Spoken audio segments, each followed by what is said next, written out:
Hello everyone, and welcome back to the third video of Module 4, when we're going to talk about house spirits. So what is a house spirit? So a house spirit is a spirit of the home or the personification of the soul of the house itself. Okay, so it can be a spirit that lives in the home, or you can see it as a personification of the house. Often it's found in folklore across Europe, across the world, in fact, and they have lots and lots of different names. So it could be a brownie, a kofgoda, a nissa or a tomta, a domovoy or a lares. So Anglo-Saxon is more like the brownie and the kofgoda. Scandinavian is a nissa and tomta, and then domovoy is the sort of Russian and Slavic, and lares is the Roman. Okay, and there's also ones in other cultures as well. So the key thing to think about here is that some spirits prefer to live in nature and others prefer to live in buildings. Okay, just like humans, some prefer to be more indoors, some prefer to be more outdoors people, but they all prefer to have a house of some kind anyway. So sometimes a house spirit is bound to a particular house. Okay, other times though, a house spirit might be bound to a particular family, and so if the family moves, they'll move with them. Okay. Sometimes there can be more than one house spirit, with each one taking responsibility for a particular area. Like there might be a spirit of the kitchen and a spirit of a threshold and a spirit of the yard or garden. You find that in some cultures as well. So, and you might find that you have multiple house spirits at your house. Okay. They can also appear as types of animals. So they can appear maybe as a domestic animal, like a cat or an insect. Often they're depicted as serpents, so they could appear as a serpent as well. For instance, there's a 15th century Swedish text, and it says, it's called The Consolation of the Soul. It says, "You must not believe in the house, so the homestead gods, or in wights, nor in goblins or household snakes." So clearly this idea of these goblins or household snakes was an important part of 15th century Swedish house or hearth cult, basically, their house worship. And sometimes they're envisaged as a small, old, human-like creature with a hat and ragged or old-fashioned clothes. You can see that in the top right. There's a picture there of a tomta or a nissa from Scandinavia. Okay, so where do these house spirits come from? There's three main sources that people think the house spirits come from. So the first one is ancestors. Okay, the first inhabitant of the house or the owner of the home. Sometimes they were buried under the home or threshold, and so they may be seen as the first, because they built the house. They're the first ones who care about it, and so they may care about it even after they've died. Okay. There's a saga story of a man that's actually buried under the threshold. He actually, though, becomes quite aggressive and stuff, and they have to move him. But the idea is that he then is essentially a house spirit. You often get examples of animals being sacrificed on the threshold, particularly of a brand new house or before a person moved in. They used to sacrifice an animal on the threshold, and that animal would either be a sacrifice to the house spirit already, or becomes a house spirit. And the house spirit is sometimes called hogbo, which is mound dweller. So this is the same basically as a spirit who dwells on the land as well, dwells on the mound. So they are seen as an ancestor, because the mounds were obviously filled with ancestors.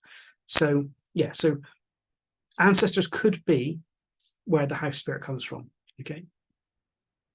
Alternatively, it could be a local land spirit. Okay.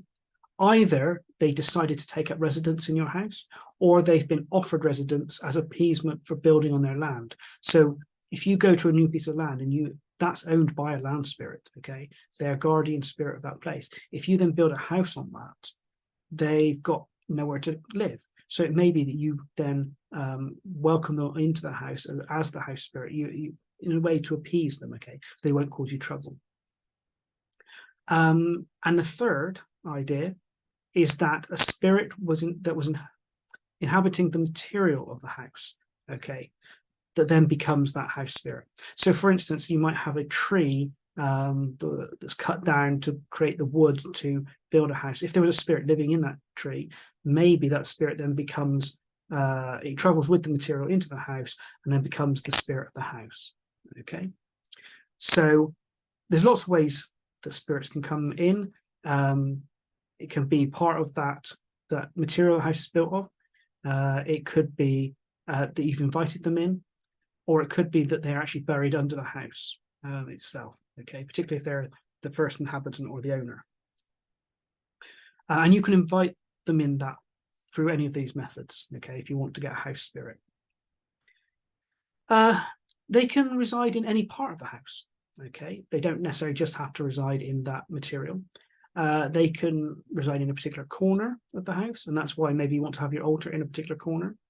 They often are thought of as residing in the hearth, the fireplace, or the oven, okay, or even the chimney. So you can maybe have a small altar to them near your oven or near your boiler, maybe, because a boiler can also be seen as the fire of the house. It could be that they live in a particular beam of wood. This is where it was part of a tree or something, where it was living in a tree. Or maybe they'll even live out in the garden instead.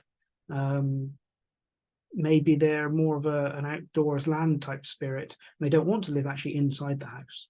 Okay. Particularly if you have, say, a tree in your garden, a special sacred tree. We talked a little bit about that in module 3.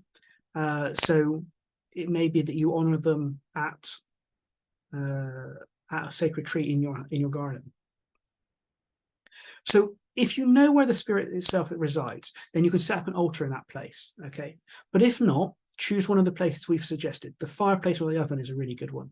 The threshold, because the threshold represents the coming and going in and out of the house. It's a sacred part of the house. It's an important part for you to put sort of protection magic and things like that. There was often gods or spirits of a threshold. So you could choose a threshold maybe, or you can have a corner at the back of the house, okay, because sometimes they are in a corner, and just set up a small altar to them, okay. What you put on that altar is up to you. You may want to actually combine it with your other altars and put it all in one place. You certainly want to have some sort of fire on there, some sort of candle or something, water again, and some sort of offering bowl or something like that, okay? So why should we honor the house spirit? Okay, so firstly, it's a guardian for the home and for any livestock or for animals. If you have pets, for instance, it becomes a guardian for them. And it normally takes quite a keen interest actually in your pets, and likes to see that they're protected. So it becomes a guardian for your house, okay? If you've got animals on a farm, the stable where the animals live might be the place where the house spirit wants to be. It can bring luck and prosperity to inhabitants. There's lots and lots of examples in folklore of house spirits bringing lots of luck, prosperity to the inhabitants of the household. And usually they're quite helpful and benevolent spirits. They can help to take care of the home. They were said to do chores for the household, particularly at night. They ensure the cream churns to butter, that the bread rises, that the animals are fed, that the house wiring is safe so you don't get electricity issues, that the pets stay healthy, that keys don't go missing, and they also like children, so they look after children as well. But be aware that sometimes when it says they bring luck and prosperity, actually they're stealing things from neighbors to give them to you instead, okay? They can also bring prophetic messages and counsel at times. So if you remember, we talked about dreams, we talked about the farmer in Christina Saga, where he had this land spirit living in a rock on his property, who would tell him prophetic things and what to do and what not to do and warn him of things, okay? So a house spirit may warn you in a dream of things like accidents or other things that you need to be careful of, okay? And if you look back in history at the things that they were often called things like master of the house, guardian, protector, and these sorts of things suggest their roles. So they're guardians, they're protective, they're helpful, they bring luck and prosperity and prophetic messages, and they just help things go smoothly, okay?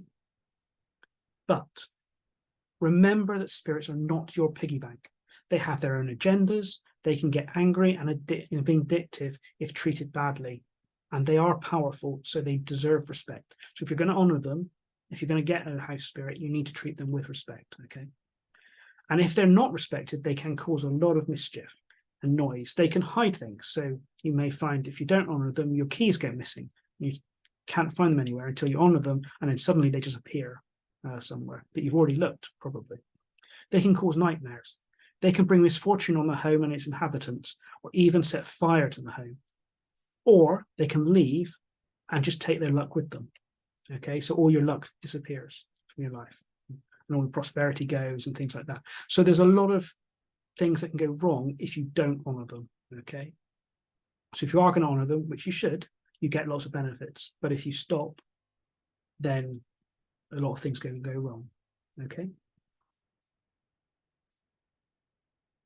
So how do we honor a house spirit?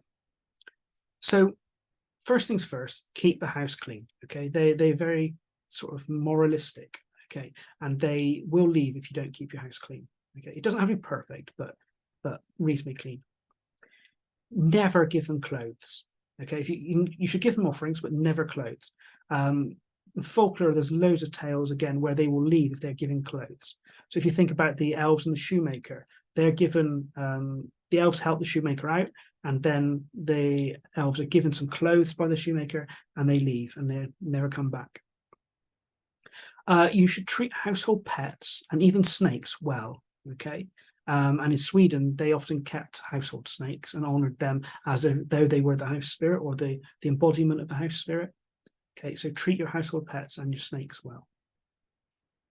They're often, as I said, seen as quite moralistic. They dislike crudeness. So if you're doing lots of swearing around them, they're not going to be very happy. They have particular standards they expect you to live up to. Okay, and they won't be happy if you don't. They dislike a lot of noise. So if you're going to have a party or a lot of noise is going to be made, maybe there's lots of building work going on or something like that, warn them and give them an offering and just say, look, this is going to happen tonight. Be prepared, etc. One of the most traditional offerings to give them is porridge and butter, porridge with butter on top, basically, on the evening of Yule. Okay, so they will expect that as payment, or not as payment, but as an offering during the year. Okay, so on Yule Eve, make sure you leave out some porridge with some butter on, okay, for them. That's the sort of traditional offering to give them. Saint Brigitta of Sweden, she gives us an example of what's going on here. She condemns those who worship and honor the household gods and demands people forsake the snakes that you feed milk and do not give to the homestead gods my tithes of your cattle and pigs, nor of bread or wine or other drinks. So we can see here what was going on in Sweden in terms of household gods worship, okay, and the worship of the house spirit. So they're feeding milk to snakes. They give sacrifices of meat, of cattle and pigs, of bread, of wine or other drinks. Okay, so these are things you can incorporate into your methods of honoring the house spirit. So don't forget their porridge and butter, but also maybe give them meat, bread, wine, milk, other drinks. Okay. Now, Grimm mentions a German custom of having carved kobold figures in one's home or painted on the wall. So you could either get a small statue of a kobold or a house spirit. I've got one of the Russian domovoy. You can get one like that, or you can get something else that represents them, or even a snake. So you could, as I said, snakes were often seen as the embodiment of the house spirit. So you could have a snake on there. If you don't want to buy that, you can just get a painting or a picture you print off and put that up in your altar or something, okay, and honor the spirits there. just like you had with the Romans in the picture on the right there. Okay. So in Norway, they have this custom of the faxfar, okay, which are small statues of bearded men, and they would give them offerings, okay, of food. So you could have a small statue, like I said, you can give them offerings. You can give them an altar. So you put this usually near the hearth or the threshold or in a corner, like we said, and you have a small image of the house spirit on it. So that's the small statue or the picture or the serpent image. You could give them a nice small house to live in, or even a stone for them to live in. Okay, because sometimes they would be thought to live in the stones, just like the farmer that had the harvest man or the spa man spirit that came to him. Okay, a nice thing to do here, maybe get a birdhouse, because that's quite small. Decorate that up, make it look really nice. You could put that on the altar. Another idea is you could get dirt from 4 different corners of your property and put it in a small jar on your altar and use that as a spirit house, because it represents the 4 corners of your property, the entire property. Okay, it's the spirit of that property. Make sure you do leave an offering in each of the corners too. Okay, it can be some coins or a bit of bread or something like that. Okay. Important thing to note, if it does start playing pranks, if it seems to be unhappy, give some extra drinks or extra food, extra gifts, basically. So maybe get some beer or something like that, and you give him that. If you do move house, it could be that house spirit actually has to stay with that particular house, but it may be that they're actually attached to you as a family, so you could invite them along to your new house. Okay, it's just respectful to do that. Give offerings if you can on a Thursday. Okay, so maybe beer, maybe a plate of porridge with butter on, although that really is more for Yule, but beer certainly you could give them. Share food with them on your feast days or on your birthdays or family celebrations. Particularly full fat milk is seen as a good offering to give them, because they we talked about the idea of like fat and carbs and things being good for spirits, feeding them. So, and milk is traditionally often an offering given to spirits. So particularly spirits of the land, spirit of the house, that sort of thing. So full fat milk is another good one. Beer or milk then, okay, would be good offerings to give to the spirits, the house spirits. Okay, so that is the house spirit. So we've talked about the ancestors, we've talked about the cult of the dead, we've talked about house spirits, we've talked about ancestor altars and other things you can do to honor them all. So now for your homework for this next month, for this module, is that I want you to do a variety of things, but focus more on the ancestors and the house spirit. So firstly, set up your ancestor shrine, okay? Then also set up a house spirit shrine. Maybe get a small statue and maybe a small spirit house or a jar of dirt, and put those on that altar. Buy suitable offerings to give them. Could be alcohol, coffee, could be milk, could be their favorite food. And then you're going to start a regular practice of honoring them, okay? Honoring your ancestors and honoring the housewife.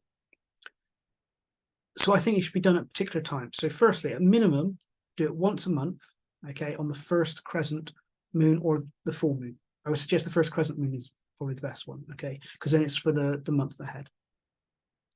But also you could do it weekly on a Thursday and even daily if you want to. But certainly weekly on a Thursday is a good time to do it. And we are going to talk about why Thursday is so important later, but essentially it goes back to the fact that it's sacred to Thor. And a lot of traditional folklore practices happen on a Thursday.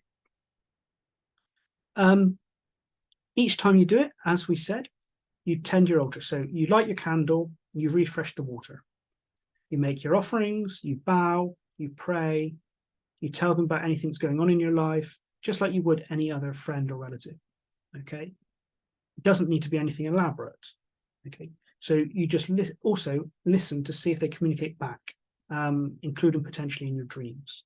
So hopefully from last module, you started to learn to remember your dreams, and now if they do communicate with you through your dreams, you'll remember that message. So each week, or certainly on the first crescent moon of the month, tend your altar, give offerings, etc., and pray to your ancestors and to the house spirit. Keep the house clean, probably on a weekly basis, and also start doing some genealogical research. So talk with your older relatives, join a research site, etc. Find out as much as you can about your ancestors and their stories, so you know who to honor, why you're honoring them, what their lives were like, and things like that. And if you fancy some interesting reading on ancestor worship and household spirits, you've got The Tradition of Household Spirits by Claude Lecouteux. Really, really good book. Okay, it's a bit hard going at times, but it's a really good book on household spirits. What I've been able to give you in 3 or 4 slides, he's written in a whole book, basically. You've got Whites and Ancestors by Jenny Blaine. That's a short book, but it's really good as well. Honoring Your Ancestors by Mallory Voidois. That's a really good book. It's not aimed specifically at heathens and pagans. It looks across a whole range of different traditions, particularly there's Catholic things and all sorts. But it's just really good at teaching you a whole range of things and getting you to think about a whole range of things to do with ancestor worship. So I highly, highly recommend that book. And also a book, Do I Have to Wear Black by Mortellus. Okay, so that is it for this module. So get out there, get your ancestor shrine done, get your house spirit shrine done, and start honoring them and start researching them. And in the next module, we're going to talk about the module Disir, the mothers, and also the Alfar, the elves. Okay.